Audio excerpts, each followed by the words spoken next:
Hello, everyone. I say hello because we come from all parts of the globe. So to expand on my hello, I'll say good morning, good afternoon, and good evening, and welcome you to the third of the webinars on the ethics of pandemics, hosted by the International Association of Catholic Bioethicists. My name is Bernadette Tobin, and I'm here in Sydney, Australia. And the first thing I want to let you know before we even say a prayer is that the session is going to be recorded. And if you stay on in the webinars, I certainly hope you will. I take it that you're happy for that to happen. So let me begin with a prayer, and it's a favourite of mine, and it's very short. It comes from Ecclesiasticus 51, and it is simply, in my prayer, I asked outright for wisdom. So in this third of our webinars, we are going to be talking about public health and the common good. These two concepts are ones that we haven't dealt with directly as yet. I guess there's a more relatively shared understanding of the former, public health, the health of a people as a whole, but there are competing conceptions of the latter, of the notion of the common good. When early in the pandemic, it was claimed that the goal of policies about access to scarce intensive care beds should be the common good, and it was understood that that meant to maximise the number of lives saved, or worse, to maximise the number of life years saved. It was obvious that such a mathematical or aggregative notion of the common good was very different from the understanding of the common good as found in the Catholic tradition. So that will be part of our discussion this evening. We have two wonderful speakers. The first is Dr. Klaus Weil.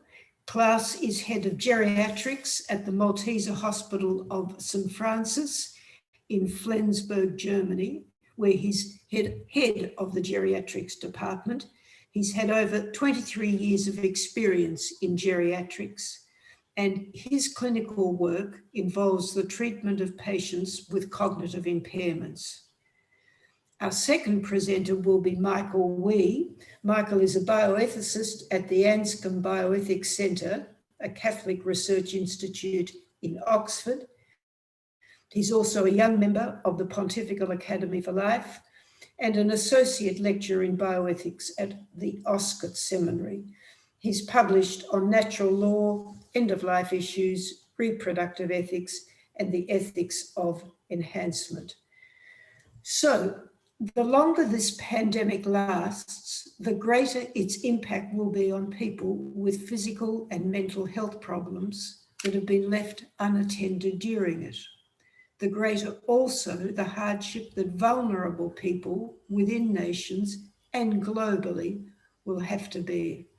We'll need to consider ethical criteria for addressing the increased demand for healthcare, continuing public health measures that will be sustainable in the long term, and supporting those who are disproportionately burdened. So today's webinar fosters thinking proactively about these issues based on a Catholic understanding of the common good. So what I'm going to do now is ask Dr. Klaus Weil to talk to us first of all. Directly after that, Michael will talk to us. And then I'm going to hand over this to Mary Kate Gorky at Georgetown in the States to explain to us how the commentary on the presentations and then the question and answers and discussion will proceed. So without further ado, Klaus, may I ask you to talk to us about your subject?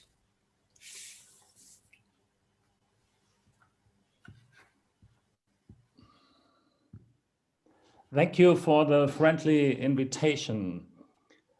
I will speak about conclusions and future challenges after 1 year of pandemic in a German hospital. Here you see where our hospital is located. We are next to the Danish border in the northern part of Germany, 130 miles northern from Hamburg. I'm the head of a geriatric department since 8 years, and we, in normal times before pandemic starts, we have had in 3 wards and 104 beds and 45 patients in a day clinic. We have also outpatient treatment, and we run a special care unit called Sylvia for patients suffering from dementia or cognitive disorders with 10 beds. 1 year later, after 1 year pandemic, we have lost 1 ward which was used for COVID patients, and we have still closed our day clinics and the outpatient treatment.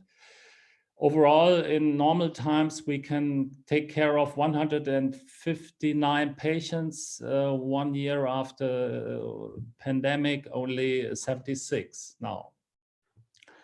I will speak about a small retrospective after 1 year pandemic. I will show you the current challenges in the pandemic, and in the third part, I will speak about future challenges. The retrospective, the virus went from Asia to Europe, to a famous resort. Okay, hier ist das, was ich gefunden habe. Pardon. To a famous skiing resort called Ischgl, and from Ischgl the virus went to Europe.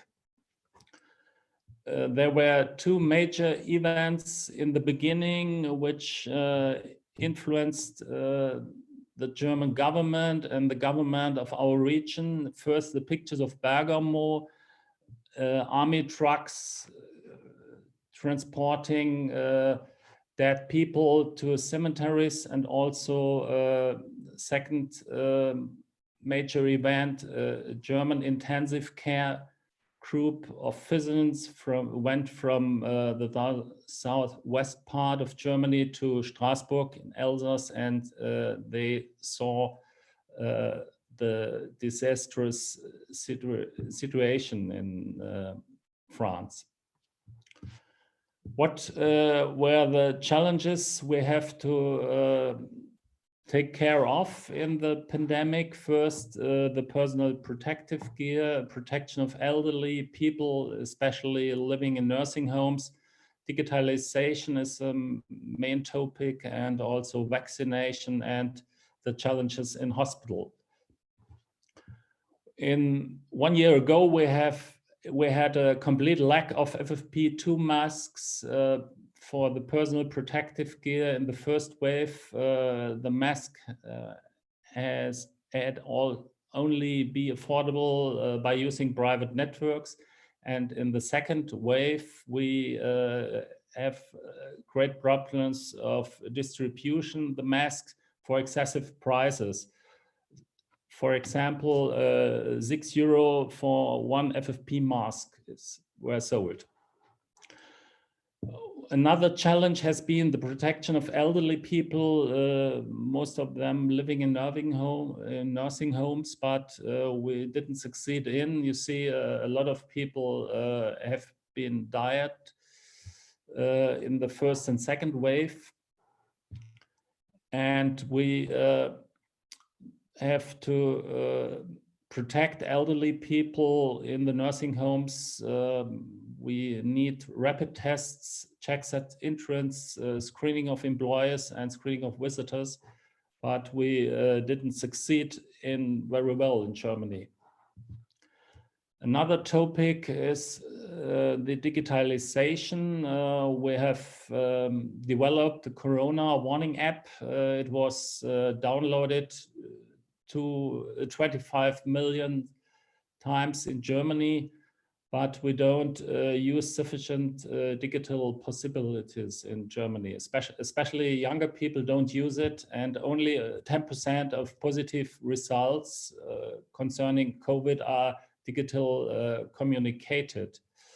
I will call it a schizophrenic behavior concerning data security in Germany. It's a great problem.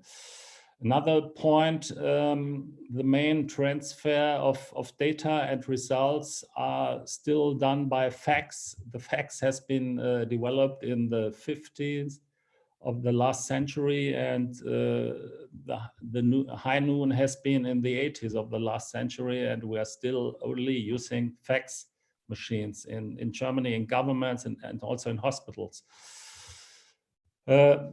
Vaccination is a very fine topic. It's a world sensation that we have been able to develop a vaccine in less than 10 months. For example, Ebola vaccine took several decades to have a vaccine. And the current challenges for employees and also visitors and patients in hospital are well known. Everyone is wearing mouth, nose masks. There are contact restrictions. There are loss of daily routines, loss of relative visits, and loss of visitor services. Challenges besides the COVID infection, there's a general fear of COVID infection in case of hospital treatment, and in my opinion, a lack of studies concerning side effects of COVID-19 pandemic.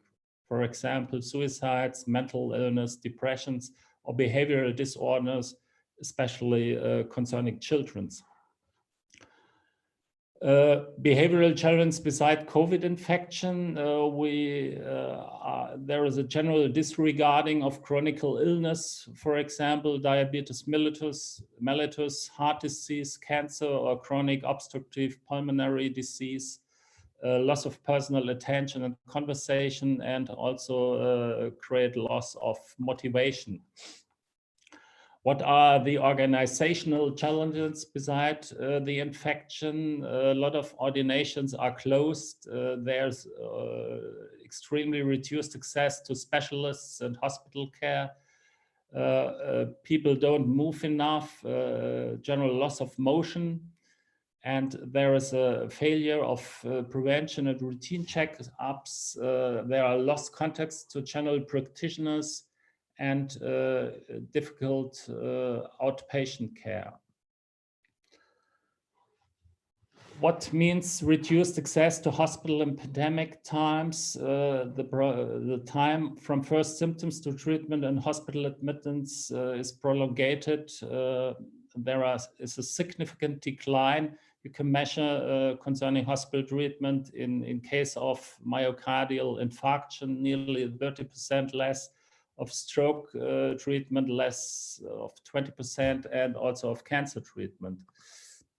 I've shown you, will show you in the slide, for example, the decrease in the part of oncological treatment up to 70%. You see the second last red row, for example, means follow-up. The follow-up is decreased nearly to 60 or 70%. The color changed from blue to red by increasing decrease. And what can we say concerning long-term effects of pandemic. There will be mental illness and mood disabilities analog to the SARS epidemic, for example, in Hong Kong in the second million.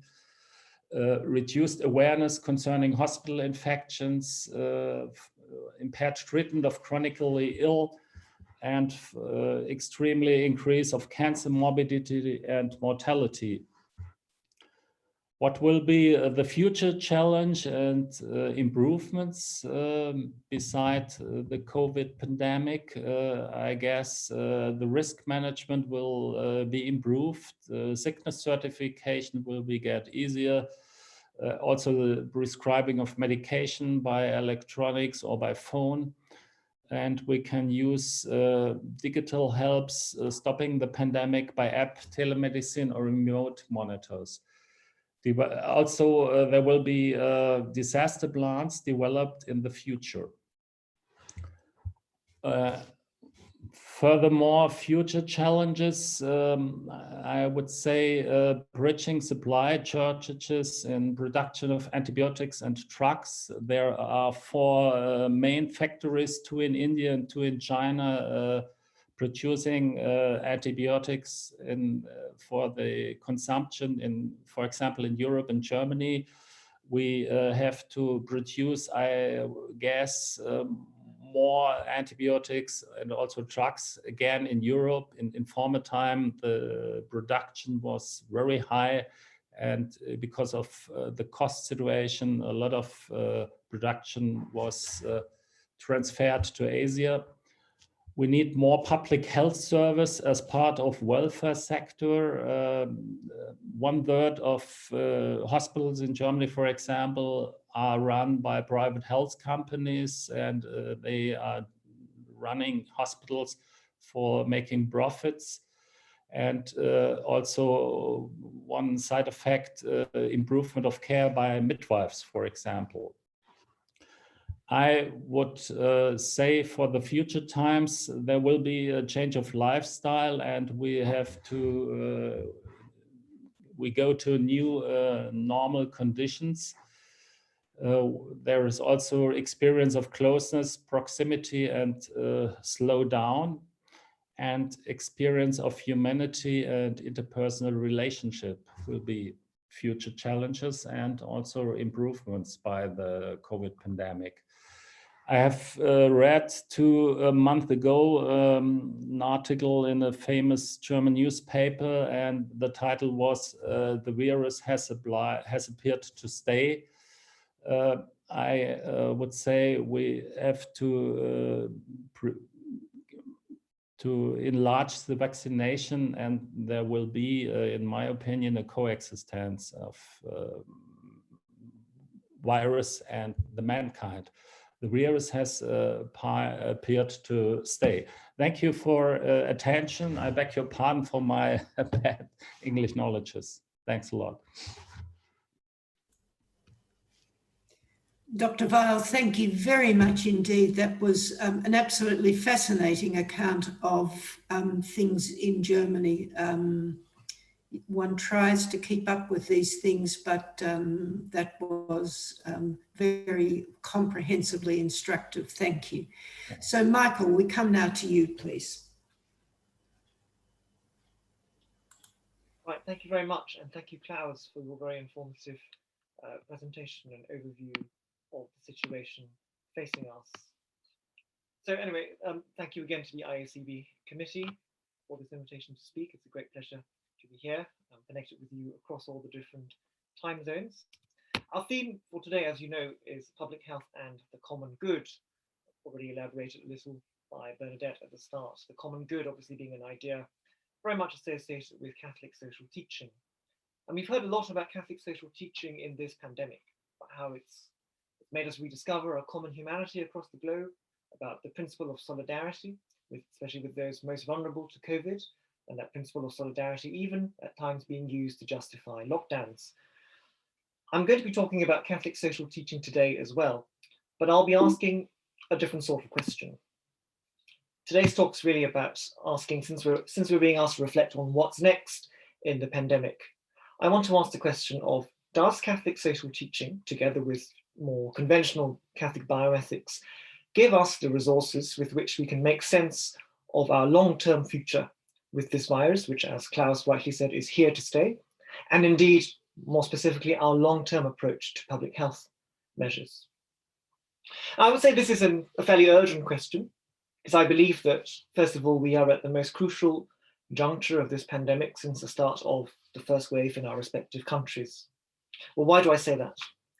Well, as we know, the first wave brought lockdowns to something like half the globe. And at the time, many hoped that it was going to be a one-off, a short and sharp squashing of the viral transmission level.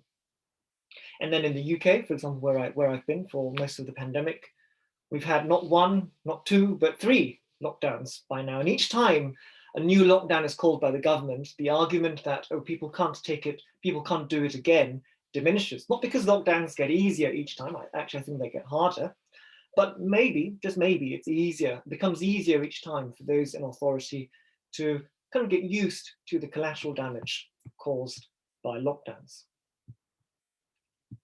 Nevertheless, as people realized that this was going to be a long-haul journey, and here I'm speaking specifically in my experience of the UK's handling of the pandemic, I think subtly, very subtly, a certain re-evaluation of things took place.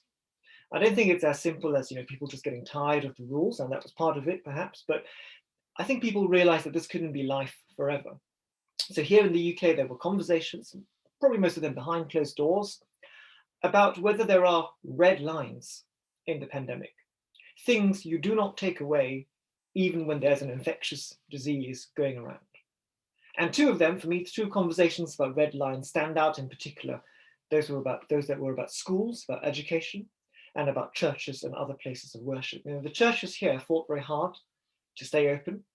After the first lockdown, when public mass was completely suspended and other public worship, eventually the government, relented, listened to the church leaders and other religious leaders, and it became pretty much a red line for almost the rest of the pandemic.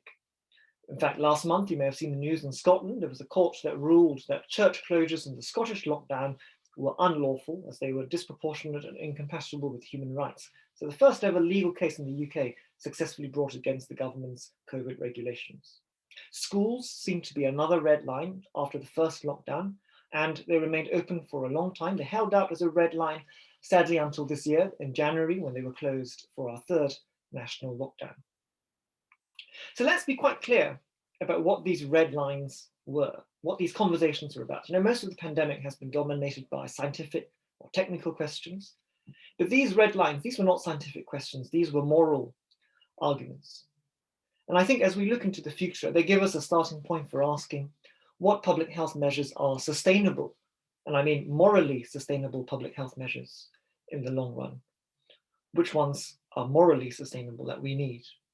And we can only answer that question, I think, if we disentangle scientific questions from the political and ethical ones.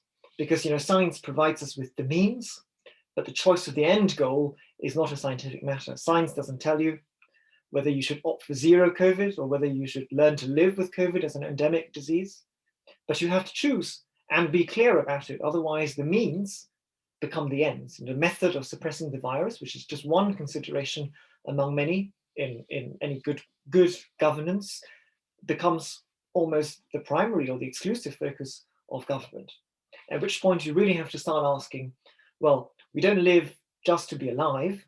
We don't live just to be free of viruses. So what do we live for? That's not a scientific question at all. So coming back to my claim that this is the most critical juncture of the pandemic since the start of the first wave. Well, what do we have now? We have vaccines in play at different rates, no doubt, in different countries. We have populations across the globe bruised from lockdowns and other harsh public health measures.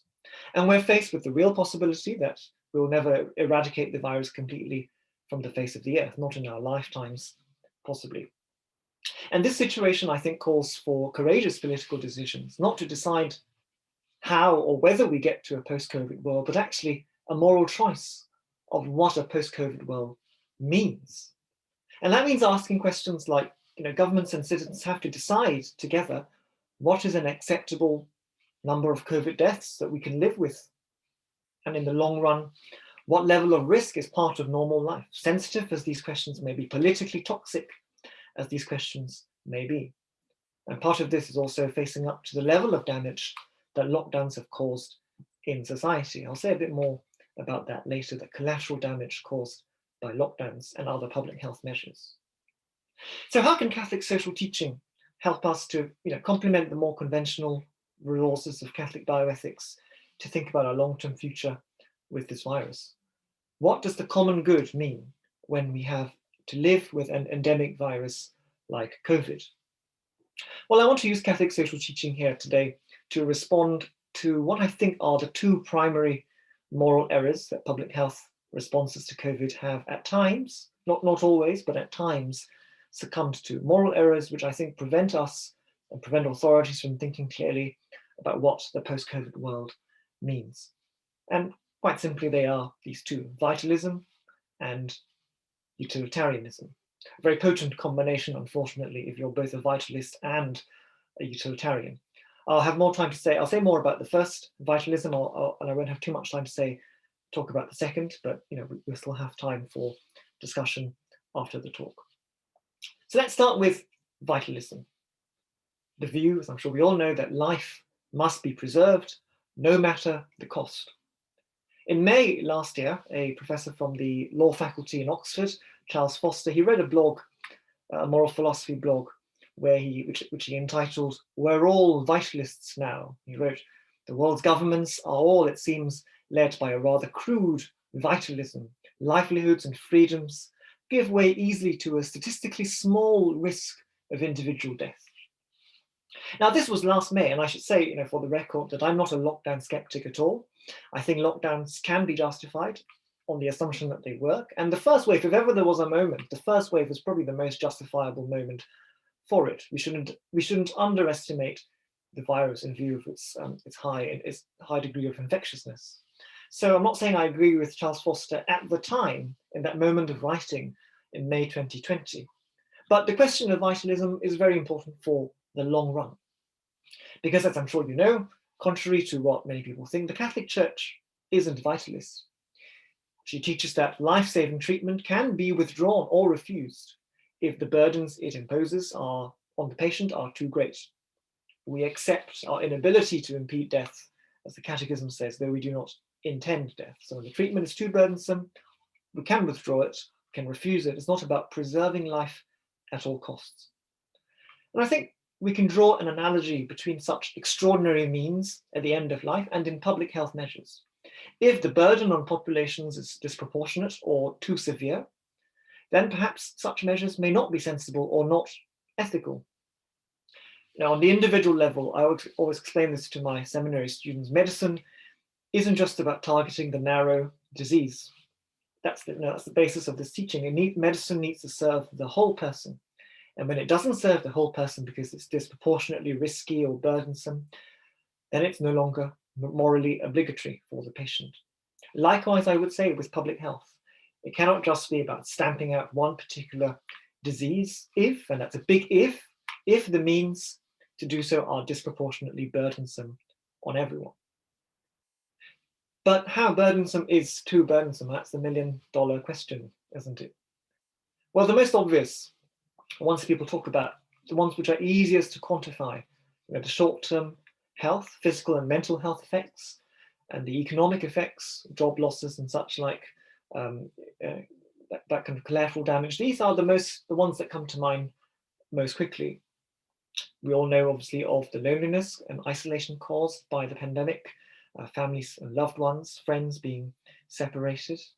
I want to, however, go beyond these few points.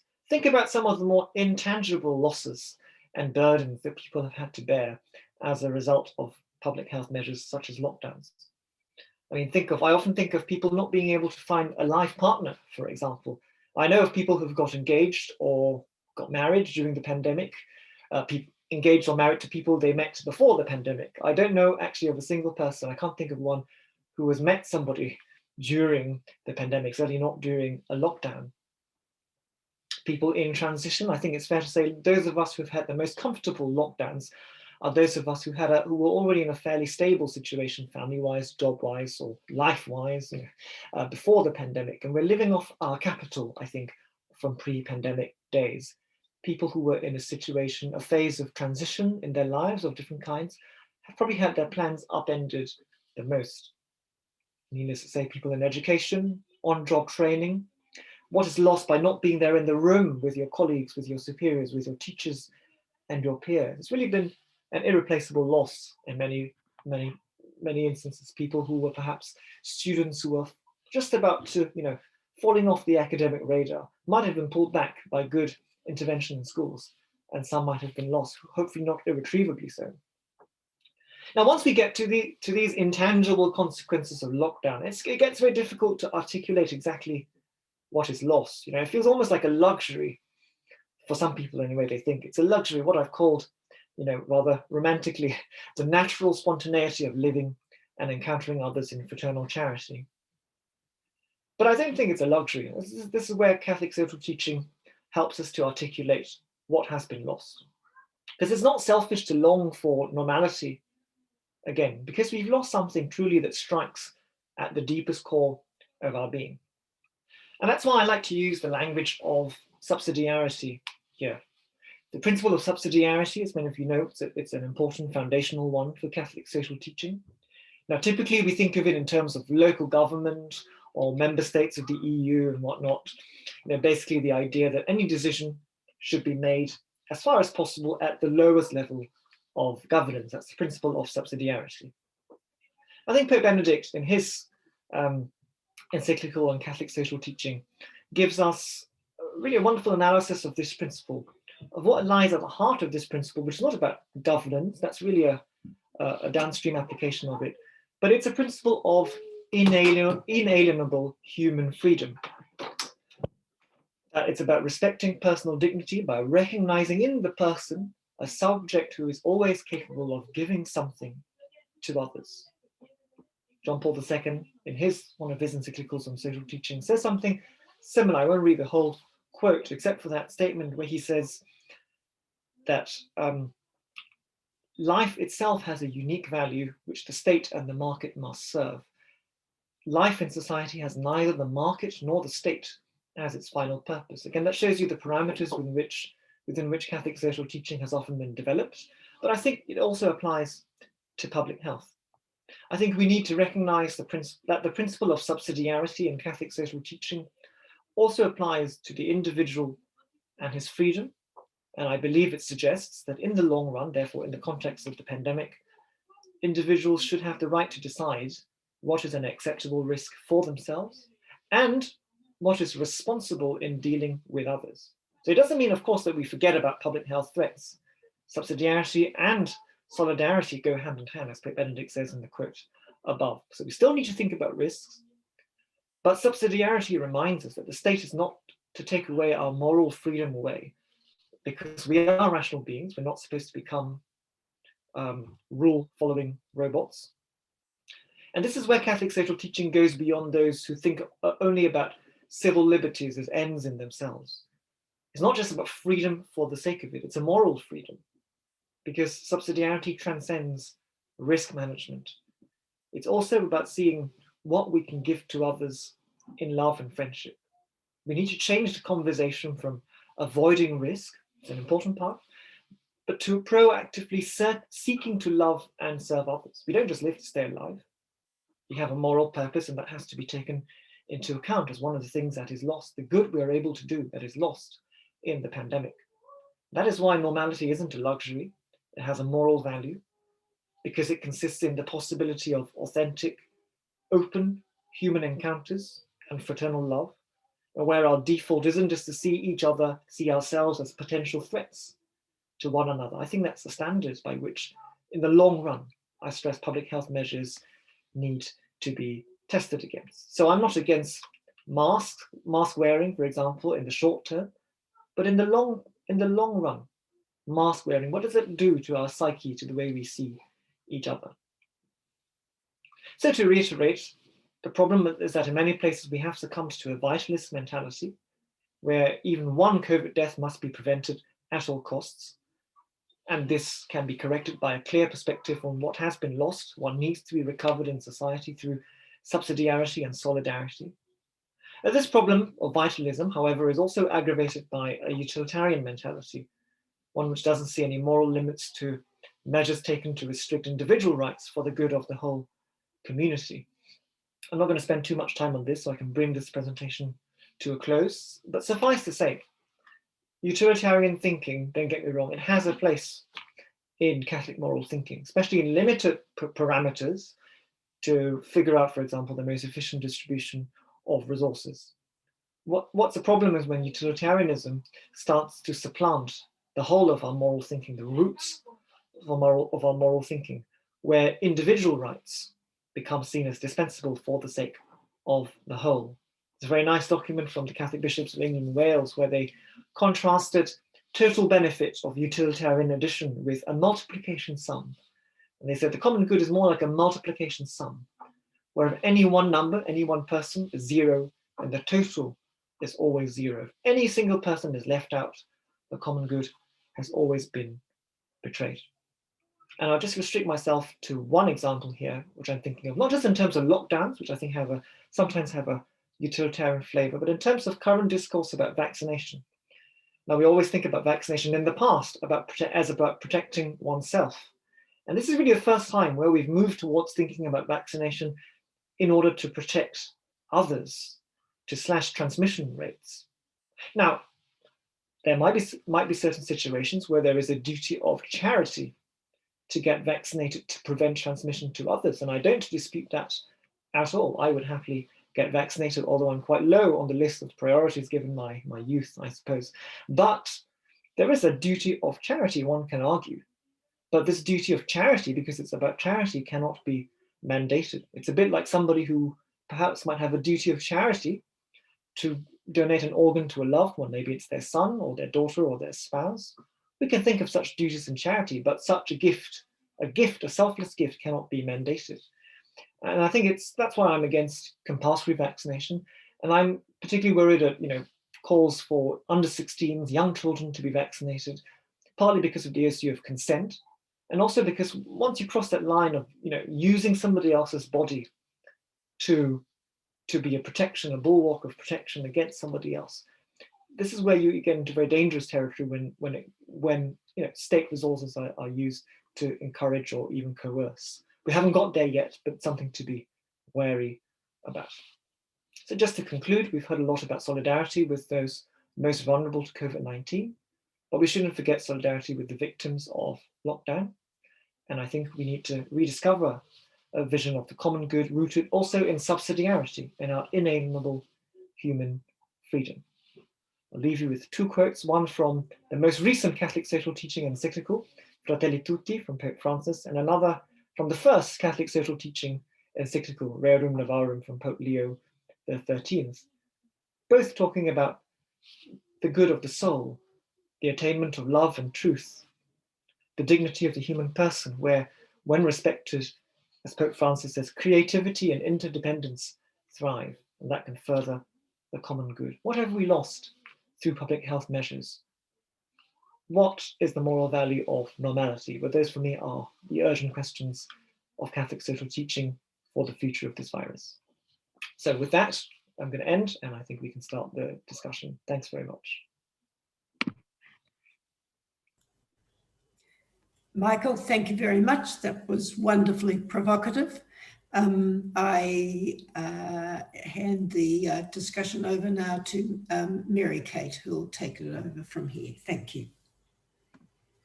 Yes, thank you very much, excuse me, to both of our speakers for kind of kicking off the discussion for today. There's a lot that we have to develop and to continue thinking through here. So as we move into discussion, I'm putting in the chat right now instructions, but just to describe and clarify more fully, there are two options for participation in the discussion. Either you can indicate that you have a question you'd like to ask yourself to one of our speakers by simply typing a question mark and then the topic of your question. So for example, the Catholic understanding of the common good, or clarifying subsidiarity, for example. Or if you would prefer to remain anonymous or otherwise have the question shared on your behalf, we ask that you type the question in full, and that question will come to me, and then we will organize like questions alike in order to help the flow of the conversation, and that question will be asked by Bill Sullivan on your behalf. So again, two options, either typing it in full to be shared, or you may ask it yourself. And we do just remind you that if you do choose to ask it yourself, then you're implying consent to be recorded. As we gather the questions, though, for the Q&A, I would like to turn the conversation back to our speakers just momentarily to see if there were questions that came about from either presentation that you'd like to put in conversation to kind of see how the presentations connect. So I turn it back to you.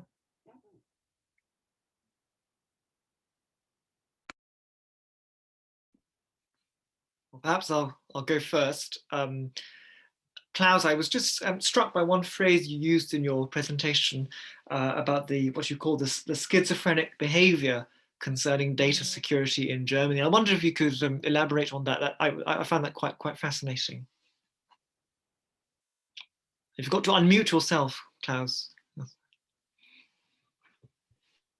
I mean, we don't use the digital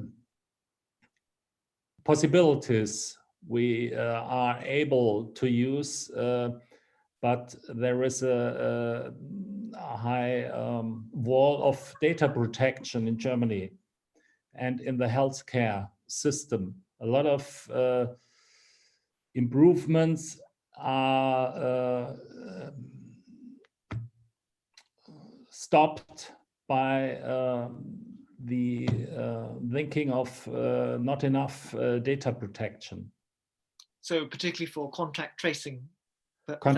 For example, contact tracing and so on. Yeah, and only 10% of positive COVID-19 positive patients enter their data into the system. 90% don't do it. No. Yeah. And a lot of German or European people over the whole world using social media in extensive way. For example, Instagram, Facebook. But in case of illness and health necessaries, they don't want to share their data. That's the meaning of schizophrenic behavior, in my opinion.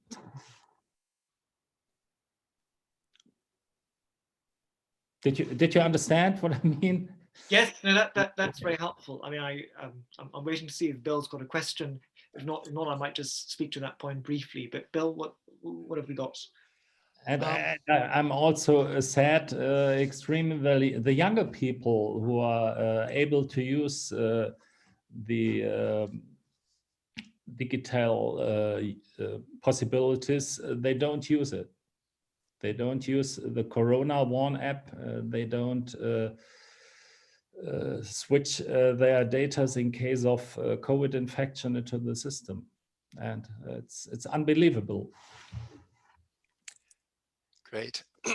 Well, I'll thank you very much to both presenters. I'll just begin by introducing myself. My name is Bill Sullivan, and I'm a family physician, a GP, working at St. Michael's Hospital in Toronto, which is a part of Unity Health, which is the largest Catholic health organization in Canada. And I'm also the chair of the academic committee of the International Association of Catholic Bioethics. And it's my pleasure to sort of facilitate the conversation. And we began, I guess, with Professor Wee kind of posing a question to Dr. Weil. And maybe Dr. Weil, you have a question for Dr. Wee.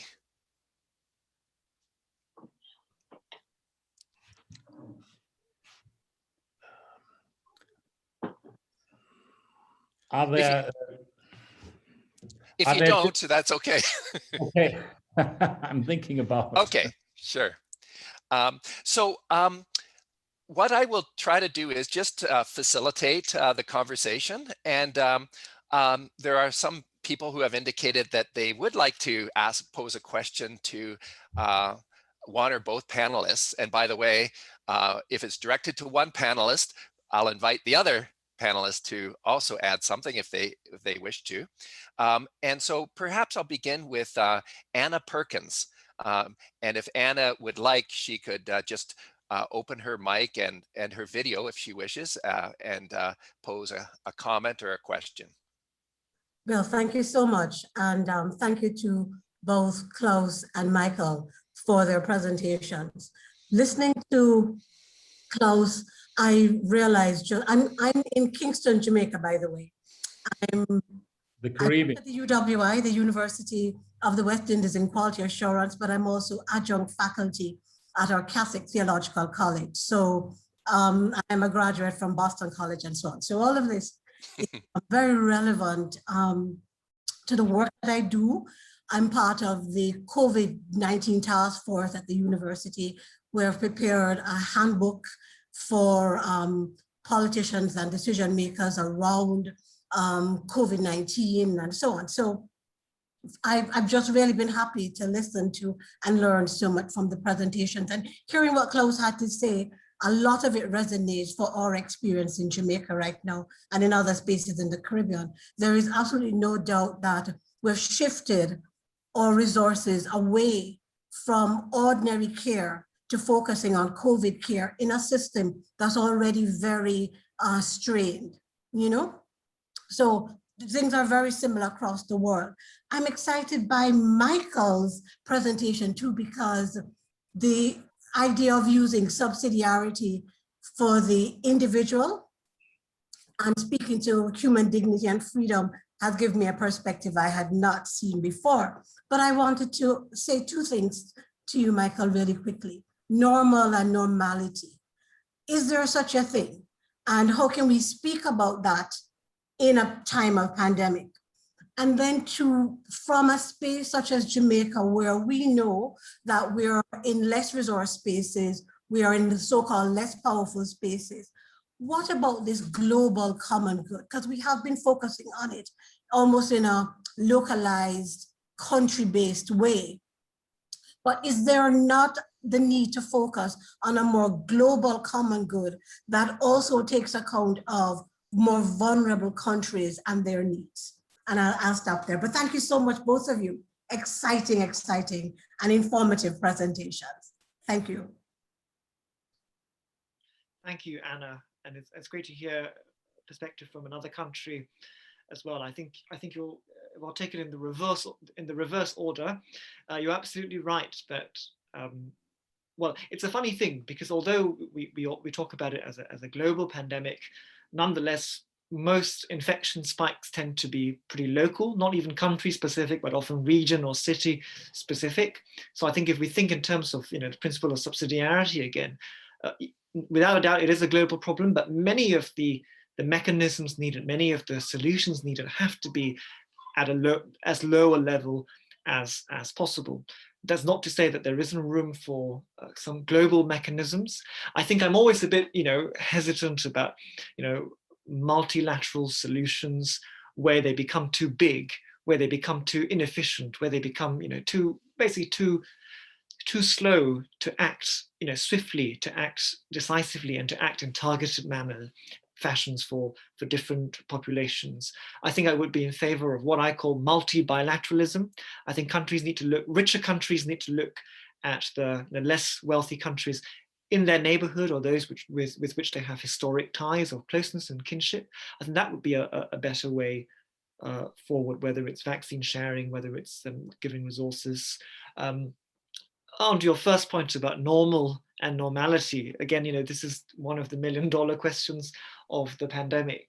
And just saying something about resources, because you mentioned that, I think this is, what I've said in my presentation is really about principles, and I can't presume to speak for every single country or to assume that there's going to be a uniform application of these principles. It does seem to me that few governments have said this out loud, but one of the the goals that governments have had is to keep hospitals from being overcrowded, from being strained. And that's different from keeping a pandemic under control, because you could well have a pandemic that is, or an epidemic that is, where the levels of infection in the population are fairly manageable in terms of, it's an acceptable level of deaths in terms of the annual death rate, but your hospitals are under strain. We see this every other year in the UK. In a bad flu year in the UK, 20,000 people die, and the NHS is under stress every winter in the UK. Now, so if governments say that, actually it's not about the virus circulating in the population, our political priority is to keep hospitals free from strain, well, then they have to be clear about that so people understand why they are giving up their freedoms. That could be fair enough, depending on what the situation is. Now, as to what is normal and what is normality, therefore, that really depends on the particular circumstance in the government. I think it's dangerous to get used to something that is, that is not normal, but that becomes the quasi-normal for too long. This is a very loose analogy, but if you think of countries that live through, certain kinds of totalitarian governments where people spy on neighbors, citizens spy on each other, and each fellow citizen becomes a kind of potential threat. When we think of wartime histories in say, occupied France or Vichy France, for example, and you can easily get used to that, in inverted commas, as the new normal. But we know that shouldn't be the long-term normal. So we have to keep a clear perspective of what life was like in 2019. Excellent. Thank you for that and that excellent question, Anna. I just want to kind of comment on Dr. Vale's, one of his remarks about an effect of the pandemic is people have stopped moving, right? That's a primary care perspective is that, preventing a serious infection is about some future event. There's also a primary care perspective on promoting healthy habits and demoting negative habits. And it seems to me that there's two means that are kind of on the table. One is the public health means, and the most aggressive one is actually lockdown. And when you think of medical interventions, this is pretty phenomenal that a whole population has to undergo a very, I would say, arduous intervention for health reasons. The other intervention, of course, is a vaccine. And it's almost as if those are, alternatives or at least options that people need to consider. But so I work with a lot of people with disabilities who are disproportionately affected by these public health measures. And one of the consequences is that they've all become couch potatoes. And the problem about that is activating them once they're vaccinated is going to be difficult. So Dr. Klaus, it strikes me that you're talking about the population of people that you care for, elderly and with cognitive impairments, and you're noting something similar. Any further comments on that? Yeah. You are completely right. We produce a population of couch potatoes, for example. And I'm now staying on the Balearic Islands in Spain, and you are forced to use a nose mask if you want to jog or walking outside. It's crazy, and a lot of civilization illnesses are getting worse in the pandemic. Diabetes, for example, or I've shown one slide concerning the oncology. I guess we will have a large increasement of cancer disease. Yes, because people don't make checkups, and the prevention is not a real theme because of the fear. Right.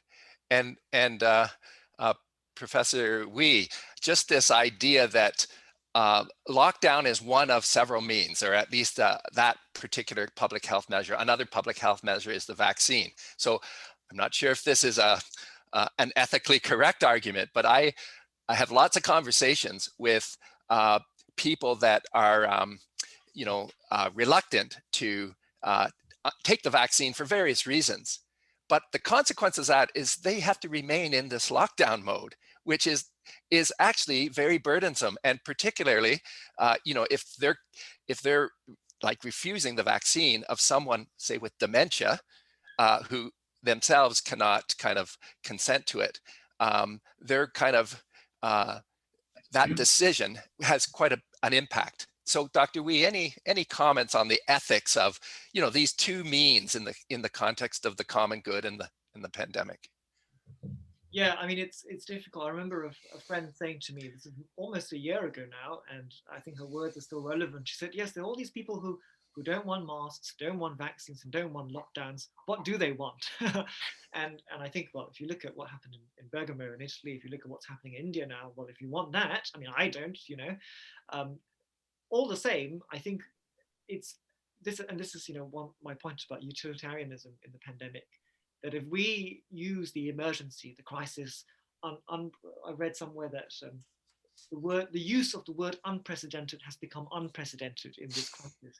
If we keep harping on that as a justification or really an excuse for circumventing the normal way of doing things, and we forget basic principles like, for example, this is not so much your point, but in terms of regulating and testing vaccines, that vaccines are a kind of therapeutic given to healthy people, and therefore the bar for safety ought to be even higher than giving something to somebody who's severely ill who might die otherwise. So we have to remember these basic things, and therefore I think there are going to be individuals who don't want to be vaccinated for whatever reason. I think it's up to governments and advocacy groups to try and engage with different subgroups of these of the vaccine hesitant for whatever reasons. There's no one size fit all answer, but I just want to reiterate that we can't suspend ordinary ethics just because this is unprecedented. Good point. Now, we happen to have also with us Jim McManus, who is a expert in public health and ethics. And I think that one of the things I would do is just maybe invite Jim, if you don't mind, to unmute and make a comment or pose a question. What we're struggling with personally, as well as the IACB, is kind of getting our head around the difference between our usual framing of ethical issues in a clinical context, where the concerns about the individual and there's treatments and so on, and shifting to more of the public health framing. And what does that require us to kind of add to our analysis? Is Jim able to unmute and maybe pose a comment or question? Hello, William. Hopefully you can hear me. Yes, perfect. Thank you. Hello, colleagues, and thank you. I've drawn up a very brief 3-page paper, which I'll send around, and you're very welcome to ignore. I guess to try and answer your question, I think it is right to point out the dangers of vitalism and utilitarianism, but I also think we need a much more thoroughgoing engagement between theology in this sense and public health science, because I think a lot of the discussion from bioethics about the nature of public health science doesn't really understand public health science. And I don't think this pandemic is unprecedented. I mean, we've had 40 years of HIV. And I think there are several lenses from previous pandemics. So my day job is I direct a public health system with 1.2 million residents, but I also have several national roles. So I'm very engaged in national policy making, but I was the person who drafted the letter signed by the Cardinal and the Archbishop of Canterbury and the Chief Rabbi to keep places of worship open in England. And I produced the scientific paper behind it, because scientifically, public health measures can harm as well as help. And so can most medical interventions. And I think we need to find, I think, a reorientation of our principles. COVID is not a disease which is immediately vaccine eradicable, but there is a huge spectrum of scientific opinion. Some people who think we can get zero COVID and some people who think we can't. And how do we answer the call made by, for example, the British Academy in this country of how humanities and social sciences come in to tackle the syndemic effects of the pandemic, not just the disease, the mental health, the other impacts and so on. And I think there's much for theology to offer, and I'd like to offer several guiding rules. I think the first thing is you have to take public health on its own merits. A Catholic approach to interdisciplinarity here would recognize the value and dignity of public health sciences stemming from St. Thomas's idea of the two books of Revelation, Scripture and Nature. And I do think we need to do that. I think secondly, I think it still feels like public health, theological discourse hasn't actually kept pace with public health science in terms of the ideas of syndemic science, the ideas of complex systems, the concepts that a pandemic isn't a pandemic, it's a syndemic of multiple influence. And I think the closest we come to that is perhaps some of the kind of theological discussions around structural sin. So I think there are some key public health principles with very big theological consequences. The first is, what measures can you take to prevent death? I mean, COVID is not just a local issue, it is an international issue. The variants that have emerged in Brazil, South Africa, and India have emerged partly because of structural inequalities in the health systems in those countries. And partly because Britain can afford a better health system than Brazil, India, or South Africa. That must be a theological issue, as well as a public health issue at global level and local level. I have 23 cases of the South African variant in my population. That globally becomes an issue, and nobody is safe until we are all safe. I think the common good is fine as a theological concept, but I don't think it comes close enough to structural inequalities. And so other Catholic principles like structural sin, the horizontal and vertical aspects of subsidiarity, as well as a preferential option for the poor, need to come in. I think the increasing recognition in both theology and science that human health is intimately linked with the flourishing of all creation. So Laudato Si and Fratelli Tutti are important. But also I think we need to realize that how science operates is not uniform.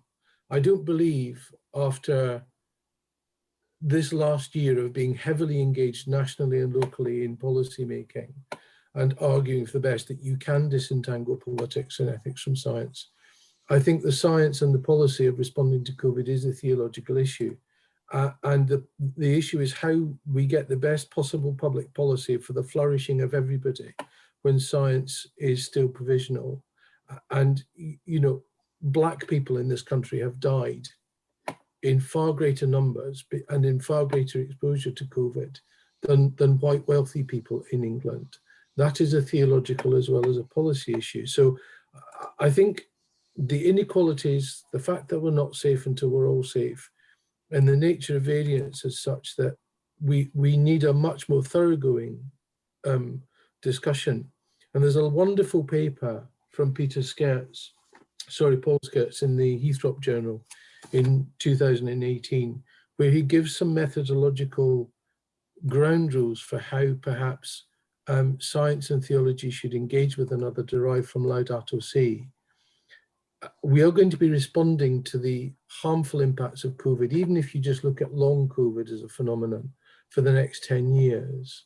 I think that means we need a much more thoroughgoing discussion and engagement between theology and public health principles, particularly even taking the multiple sciences of public health like immunology, vaccinology, epidemiology, and the whole field of social determinants. So I've outlined that in about 3 pages. I'm happy to share that. But that would be my take on this as someone who's actually, you know, working 14-hour days locally and nationally on this presently. Excellent. Well, thank you for taking time out to share your insights. That's very helpful. So maybe I'll just pause and see if there's any response or comments from our presenters.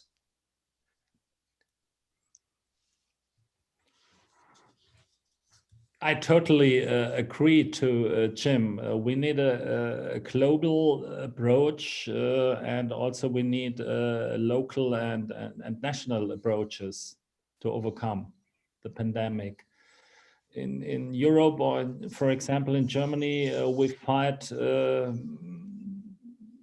whole day concerning vaccination to get more vaccines, but there is no sense if we don't look for people on in India or in other parts in North America. If we aren't able to vaccinate 2/3 of the population on every continent, we will not overcome the problem. And Michael, did you have a comment? Yeah, no, thanks, Jim, very much for drawing our attention to all those points. I mean, I think particularly that point about structural sin and structural inequality, that even if we did somehow get to zero COVID, those problems obviously are never going to go away, and so we have to keep our eyes on all these different issues. I would just say, just not to disagree, but to augment what you've been saying, Jim. It's true that COVID, the disease itself, the pandemic, has highlighted, thrown into relief a lot of different structural inequalities, which have led to certain populations having a disproportionately higher death rate, for example. It's also true, I think, that public health measures have also, the effects of public health measures have also disproportionately affected certain populations more than others. And that's a different aspect of structural inequality that has to be grappled with at the same time. So, but thanks for your comments, Jim. I think those are really apposite. Excellent. So I'm just going to now call on Kathy Maleski Dante if she would like to pose a question or comment. And if you're able to unmute yourself and your video, that would be wonderful. Great. Thank you so much. I'm so grateful to be part of these conversations. I learned so much from them. And I have a question for all of the speakers, actually. I'm in the US, I'm a PhD student, and I'm also a minister at a Catholic university. And there's some dialogue going on in higher education right now about possibly mandating vaccines for students as they return in the fall. And there's also conversation at the federal level about mandating vaccines. Could you talk a little bit about how Catholic social teaching could speak to those mandates, potential mandates, especially in light of consent? Thank you. Excellent question. Thank you. Yeah, I think if I may go first, I think, Kathy, what you're saying, at least in relation to higher education, for example, that's in a way more of an indirect mandate than a direct mandate. I think I don't know how many governments will dare to say that they want to, make vaccination compulsory, full stop. It's going to be in the UK. Here we're talking about vaccine passports to get into pubs, for example. In other countries, it might be, higher education or working in a hospital. And I think, we have to look at what's the impact of people not being able to go to pubs or to go to university, and again thinking of what Jim has been talking about, the knock-on effect on structural inequalities if we make vaccines compulsory as a condition for entry to those things, as opposed to, say, working in care homes. I mean, not everyone needs to work in care homes, and the few people who do, I would say there's a very, very strong moral responsibility. So I don't have a problem with governments saying that as a condition of a particular limited subset of the population where there's a clear direct impact on the job you're doing, or that situation you're entering into, care homes being a very good example. No problem with governments making that vaccination for care home workers mandatory. When it comes to higher education, one of the best levelers in society when it comes to going to the pub, which in the UK anyway is the heart and soul of the country. If you want to make that conditional on having a vaccine and a vaccine passport, then that is an indirect, I think, disproportionate kind of vaccine mandate. Excellent. And Dr. Vale? Yes, I think we don't need or get a mandatory vaccination, but indirectly there will be in future time mandatory vaccination if we want entering a pub or entering a plane. Going abroad, it will be necessary to be vaccinated. Yeah. Yeah, good. Or at least tested. That's it. First yeah, way. Yeah. yeah. So another participant, I'd like to invite Gary Frank, if you would like to pose a comment or a question. Well, my pleasure. Thanks. It's an honor to be involved. I'm in Western Canada in Alberta, and I work in palliative care. I'm a consultant nurse in palliative care in a large public hospital. So it's not a Catholic healthcare setting, which is somewhat related to my question. Dr. Wee, you mentioned just almost in passing, Catholic social teaching is not vitalist, although it's often sort of misunderstood to be. And I find this distinction between a respect for sanctity of life is often misunderstood to be vitalist, and it's not always that easy to convey the nuance in a pluralistic setting, while still having a legitimate concern for quality of life. And I found this challenging, not only with respect to COVID, but also with respect to some other events in Canada.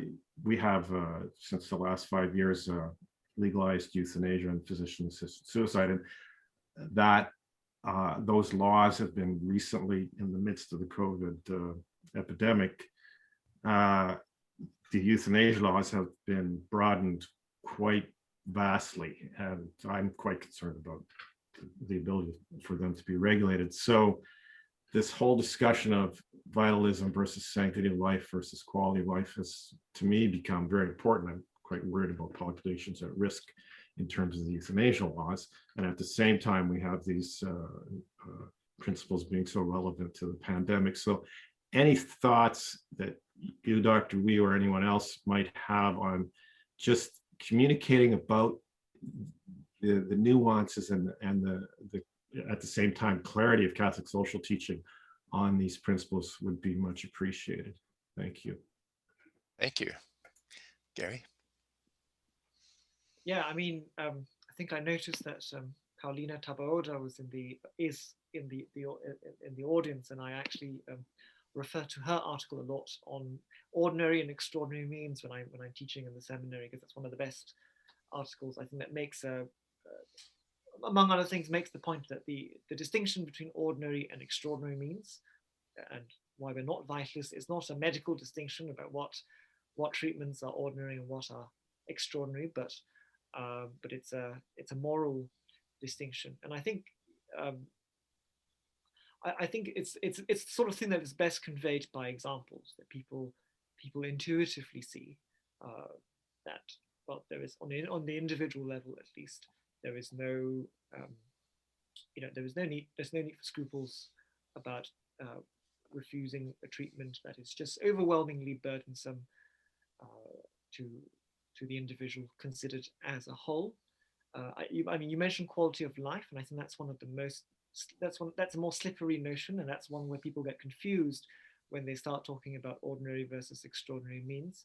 And I think it's important to say that quality of life is not, bad quality of life itself is not a reason for withdrawing treatment.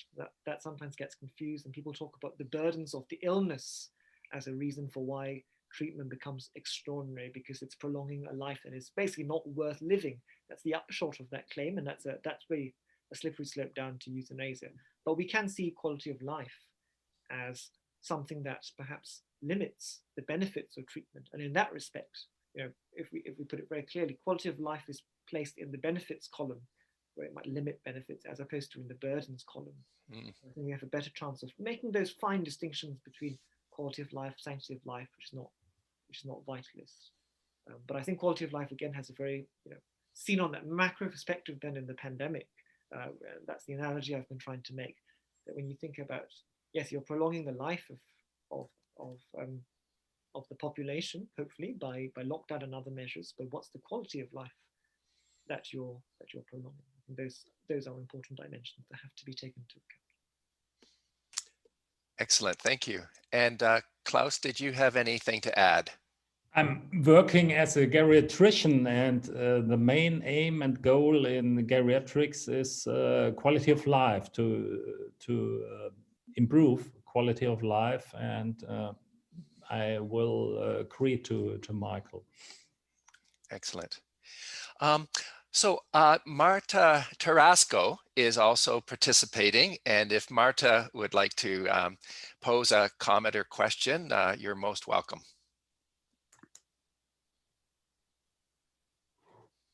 My goodness. Thank you, Bill, and thank you all. Yes, well, I would like to make a comment. There are other problems to be solved after COVID ends one day, we hope, and such as all the forgotten illnesses that right now we are not taking care of because all the attention, all the resources, economical, but also human resources are put into solving the epidemics. But also what is going to happen in countries in which government is kind of tricky and has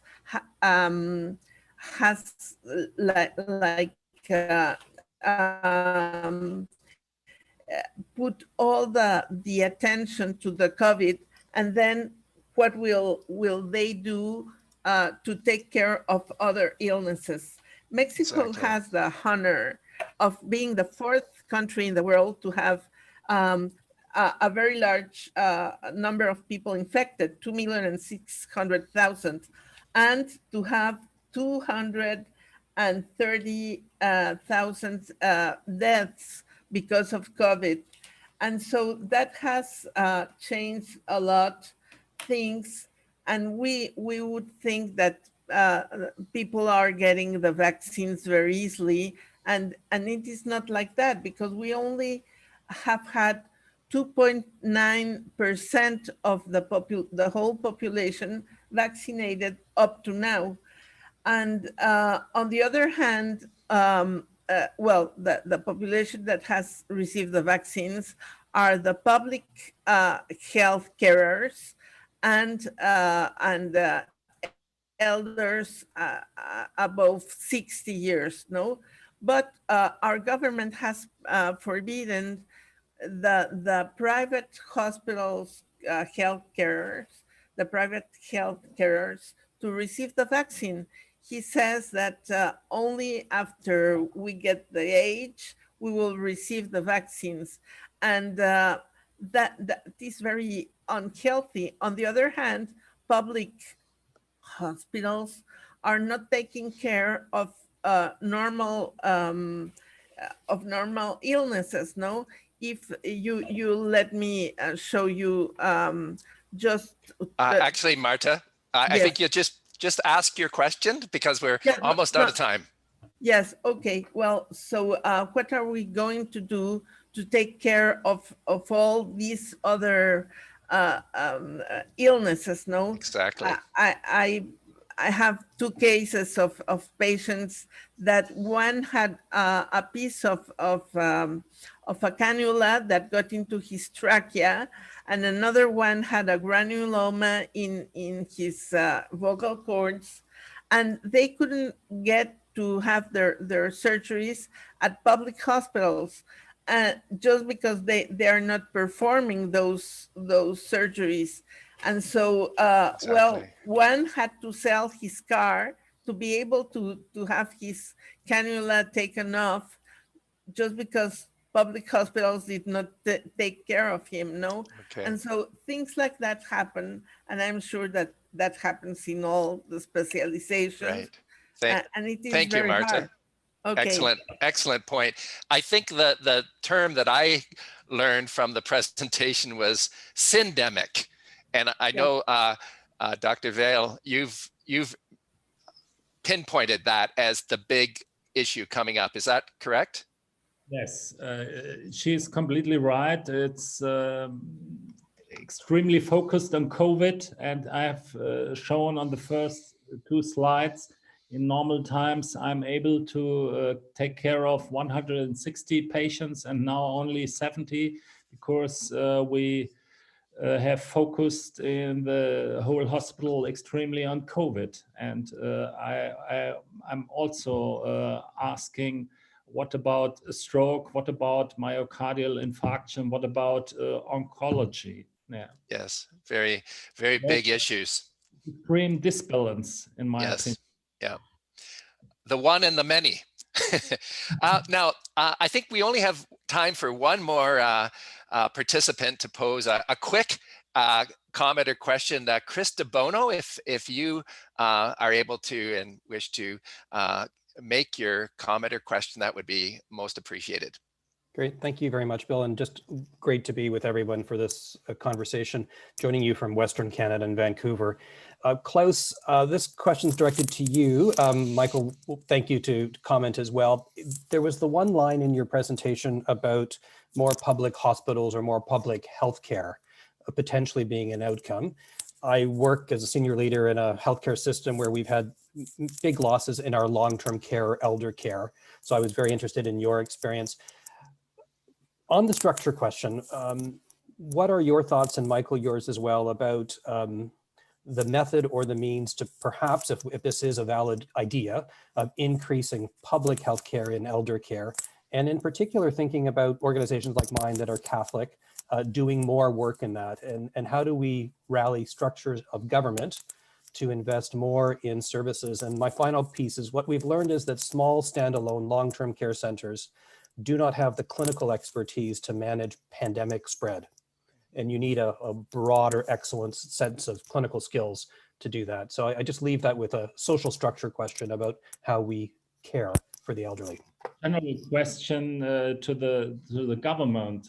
For example, in Germany, 1/3 is private of the hospitals, 1/3 is confessional, and 1/3 is communal.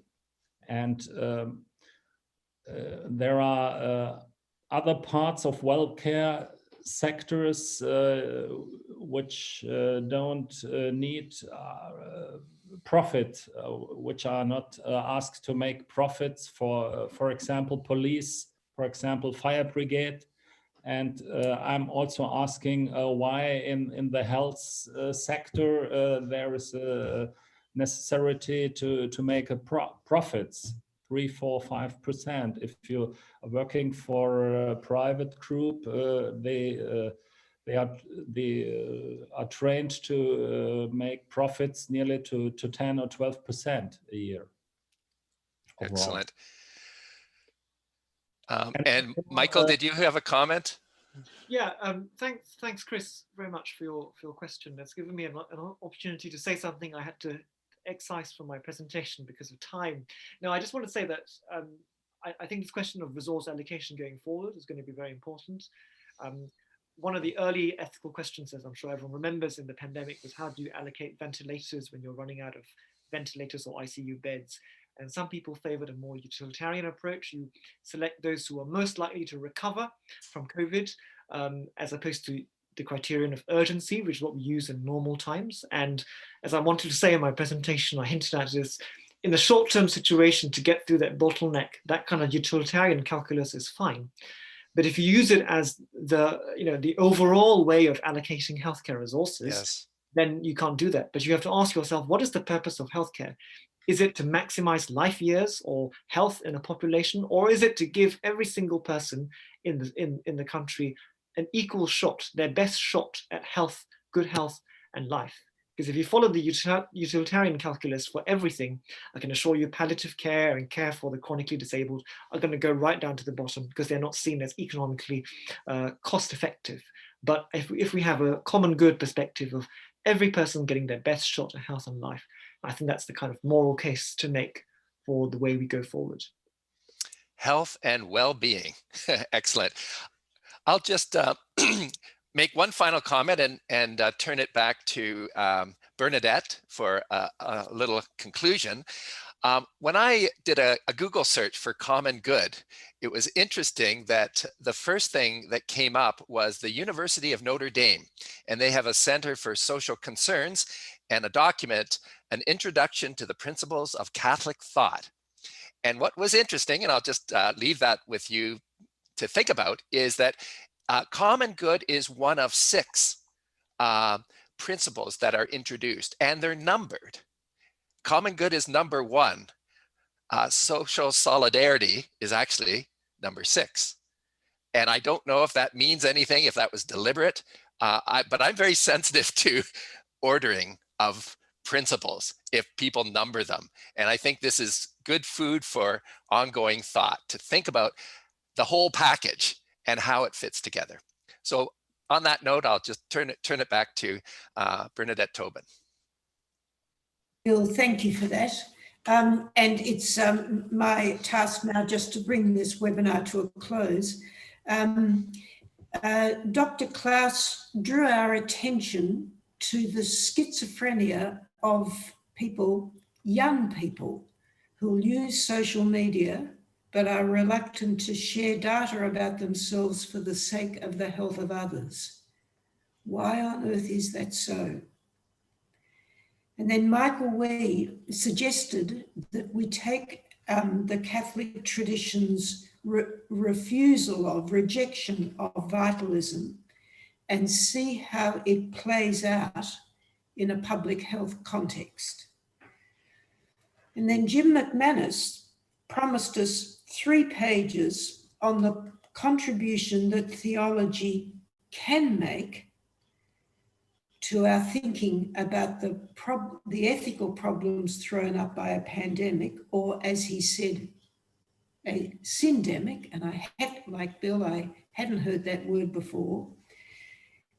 What Jim said was that he can give us 3 pages on the contribution theology can make if it really grasps the best scientific instruments that are used in public health thinking, if it grasps those scientific instruments and responds to them. So that is a great promise that Jim has made to us tonight.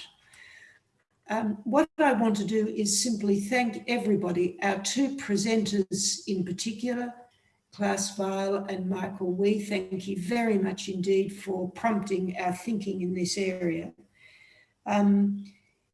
People will know that the main work of the International Association of Catholic Bioethicists is to produce a consensus statement on an ethical issue of significant current concern every 2 years. And our project this year is to have a consensus statement on the ethical challenges raised by the pandemic, the syndemic, by the end of this year. So my main takeaway myself from today's webinar is, boy, do we have a lot of other questions to think about than those, in addition to those we have already noted. So that's a wonderful thing that our presenters and our discussants have done tonight. And you'll be delighted to know that our next webinar, its title is What's Distinctive About a Catholic Understanding of Public Health? And there I think Jim McManus has started us on that path already. So Jim, thank you. All I will do now, it just is left to me to say, let's finish our session with a prayer. I began with that one little line from Ecclesiasticus. In my prayer, I asked outright for wisdom. I suggest now that we simply say, and our Father together. Our Father, who art in heaven, hallowed be thy name. Thy kingdom come, thy will be done on earth as it is in heaven. Give us this day our daily bread, and forgive those and forgive our trespasses, as we forgive those who trespass against us. And lead us not into temptation, but deliver us from evil. Amen. So good morning, good afternoon, good evening to everyone, and we look forward to seeing each other again next time. Thank you, everyone. Bye. Thank you. Thanks, everyone.